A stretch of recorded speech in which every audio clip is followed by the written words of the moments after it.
Welcome to my views on news. First news story is about Tigray General Tsadkan's daughter, who posted very critical comments against TPLF a few hours ago.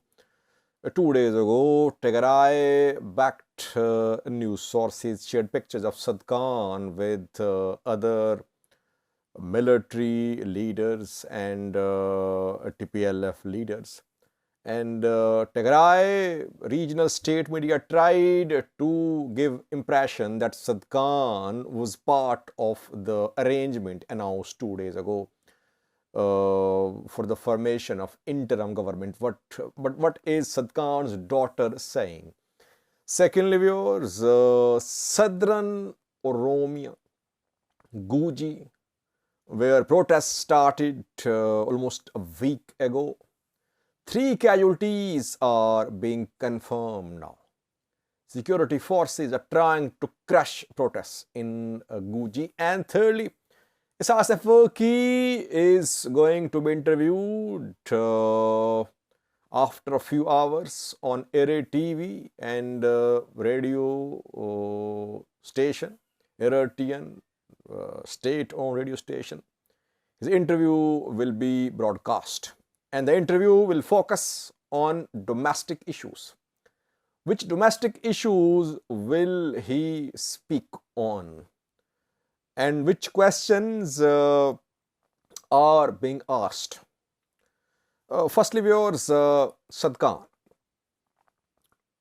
Tigray's top general, Tsadkan Gebretensai, almost a week ago wrote an article. He proposed a roadmap for the establishment of interim government in Tigray and for holding transparent, free and fair election in Tigray. Though Tsadkan's proposal is not being considered by Tigray regional government. Instead, Tigray government has formed a committee led by General Tadesse, and the committee, after having meetings, have decided what to do. Opposition is boycotting the proceedings of this committee and a conference which was held 2 days ago. 2-day-long conference was held in Mekelle. Tigray's military commanders, TPLF leaders, some members from civil society participated. Opposition parties, Salseviyene, Betona and Tigray Independence Party boycotted this conference.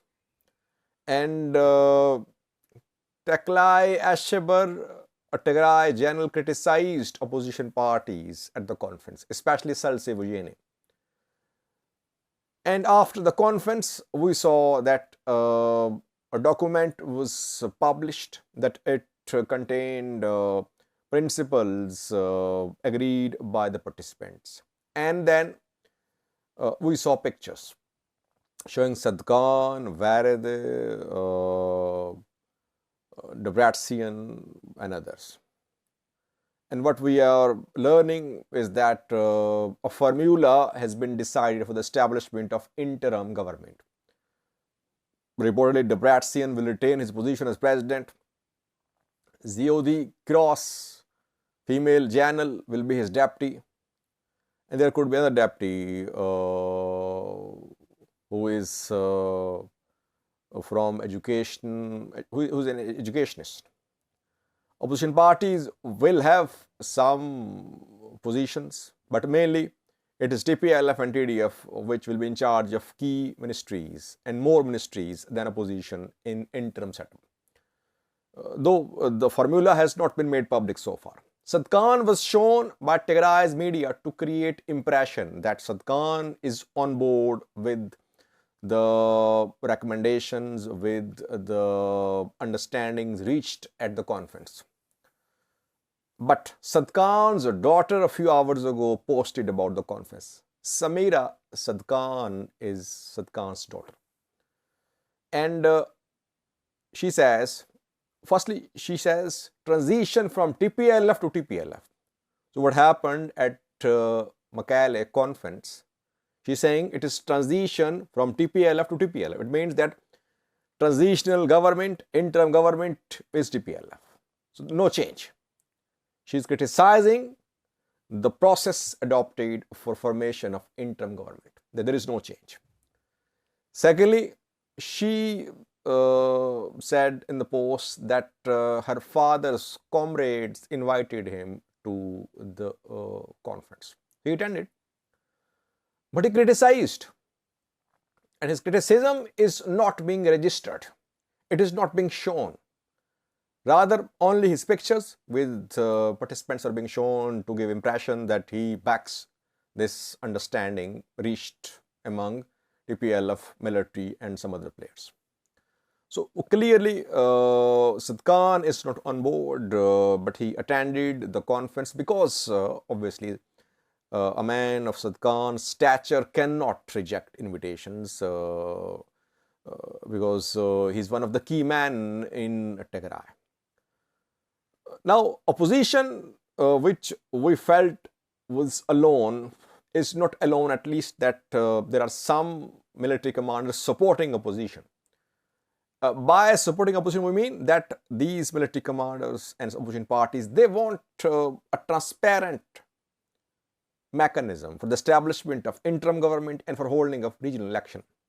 TPLF is not ready to give equal share to opposition parties. Tensions there, friction there. Federal government is watching all this silently, enjoying maybe what is happening in Tigray, that now Tigray elite is fighting among themselves. But intervention is needed, otherwise who will accept the elections? Who will accept the result? Who will accept the interim setup? Someone will have to intervene, but no intervention so far from international community, from federal government, from anyone. And TPLF is having its way.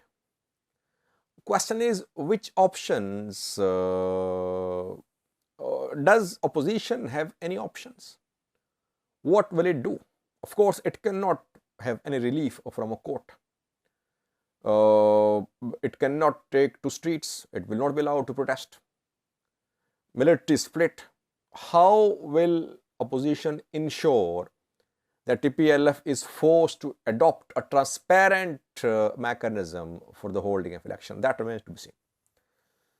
Secondly, viewers, Guji, Southern Oromia, where we know that protests started around a week ago when Oromia regional government restructured the region and a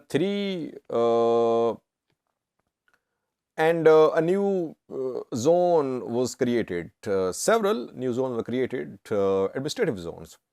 In Southern Oromia, East Borana zone was created, and 10 districts from Guji, Borana and Bale are going to be part of this East Borana zone, and Guji's Nagale will also merge in the new zone. After the announcement of this new structure, we saw start of protests in Guji. In Bore, there was confrontation between security officials and protesters. I reported, I think, 2 to 3 days ago. Deaths are being confirmed now. 3 deaths are being confirmed. Protesters were fired upon by security forces. And then we saw that Bole Hora University was, it wasn't closed, but an order was circulated that no student was allowed to leave the campus because students were participating in the protests. And the protests are happening not just in one town of Guji, but in several towns and cities of Guji. Other side, Borana, they say that Nagale was always part of Borana, but it was given to Guji by EPRDF. Now people of Nagale are returning to their original territory, and that is Borana. On the other hand, Guji people say that Nagale is center for their culture, religion. So they cannot allow Nagale to be part of Borana. Conflict ongoing, security forces using force. By the way, because security forces are under no control. I mean, they killed a man during adverse celebrations in Addis Ababa. They killed Kareo elders, Oromo security forces last year. They have killed protesters in Guji. And in broad daylight, they committed extrajudicial killings. Even they set people on fire. We never saw accountability. Security apparatus is ruthlessly used by the government to crush dissent, to crush protests. Human rights organizations like Daniel Bakalay's Human Rights Commission and Human Rights Council, they keep on issuing statements, nothing happens. 3 died in Guji to send a message, and some died in Wolkite as well, Gorag. I think 3 died there too in the use of force by security forces, where they fired at protesters. So people across Ethiopia are dying because of use of force by security forces and no accountability. Tensions there were, so far no resolution of the issue of Nagale between Guji and Boran. Thirdly, viewers, Isaias Afwerki, Eritrean President, will be interviewed on domestic Eritrean issues at 7 p.m. local time on Eri TV and Eritrean state-owned radio station. The interview will be broadcast, and we've been waiting for this interview because 2 previous parts of his interview focused on regional and international issues. Everyone wants to see, does Isaias have any new roadmap for development, democracy and human rights respect in Eritrea? Or is he going to give a list of his achievements? That we'll see in coming hours. We'll try to give you a detailed analysis. Hopefully, Ms. Irma will join me in the video for the analysis of Isaias Afwerki's upcoming interview. Will he address the imprisonment of G15 members imprisoned 2 decades ago? Will he announce anything about democratic reforms, about holding of election, about having a constitution in Eritrea? I personally think he'll focus a lot on security, that Eritrea suffered because of TPLF-led EPRDF government, an Eritrean internal situation, economy and development suffered. Then he'll criticize the US, that US sanctions tried to strangulate Eritrean economy. He'll speak on external factors a lot, which obviously had an impact on internal situation in Eritrea. But it will be interesting to see what he says about economy, education, health, Eritrean geographical advantages, Eritrean mining assets, huge potash reserves. I'll update you in coming videos about Isaias Afwerki's interview on domestic issues. Thank you for watching.